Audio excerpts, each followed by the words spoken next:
Sebelum saya mulai, izinkan saya menyapa semuanya.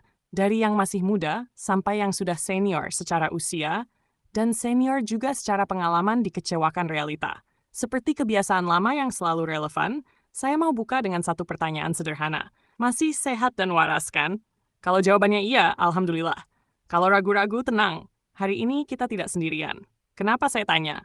Karena materi ini butuh akal sehat, bukan cuma tepuk tangan. Santai saja, ini bukan ujian. Tapi kalau kena, ya berarti nyentuh. Mas Sobat sekalian, kita sepakat bahwa program MBG dari pemerintah ini niatnya baik. Di atas kertas, rapi. Di proposal, indah. Di presentasi, meyakinkan. Lapangan kerja terbuka. Pengusaha makanan hidup. Ekonomi bergerak, istilah kerennya multiplier effect. Istilah lapangannya lumayan, dapur ngebul. Banyak yang kecipratan manfaat, ada yang kecipratan kerja, ada yang kecipratan omzet, dan ada juga yang cipratan anggaran.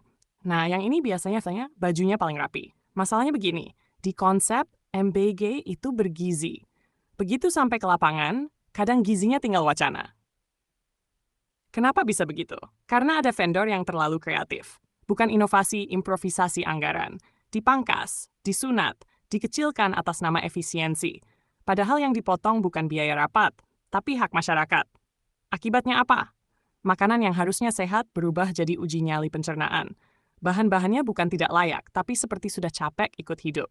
Ada juga yang gagal hitung waktu distribusi. Harusnya makanan datang segar, yang datang malah penuh pelajaran hidup. Bukan basi, tapi sudah berkontemplasi. Dan lucunya, semua ini sering disebut masih wajar. Iya, wajar. Kalau yang makan bukan rakyat. Padahal ini bukan rahasia. Ini PR bersama. Bukan PR satu vendor, satu instansi, atau satu nama. Sayangnya, ada yang menganggap PR itu singkatan dari pinter-pinter rezeki.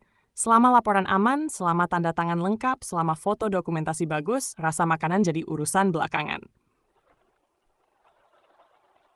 Halal haram, meminus 1,1 menit. Sekarang kita masuk ke bagian yang biasanya bikin ruangan agak hening. Faktanya, orang-orang yang terlibat di program ini digaji cukup layak oleh negara. Pertanyaannya sederhana tapi menohok. Gaji itu halal atau haram? Aneh ya, kalau bahas ini, banyak yang tiba-tiba sibuk. Para pemuka agama pun sering tarik napas panjang.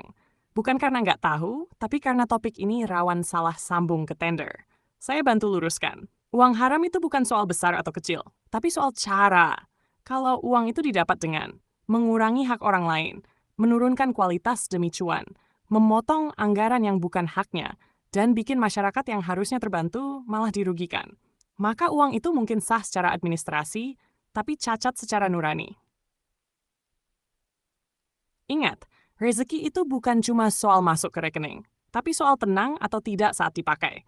Kalau tiap makan deg-degan, tiap belanja kepikiran karma, itu bukan gaji, itu cicilan batin. Programnya baik, niatnya mulia. Tapi kalau pelaksanaannya culas, yang lapar bukan cuma rakyat, akal sehat kita juga. Terima kasih.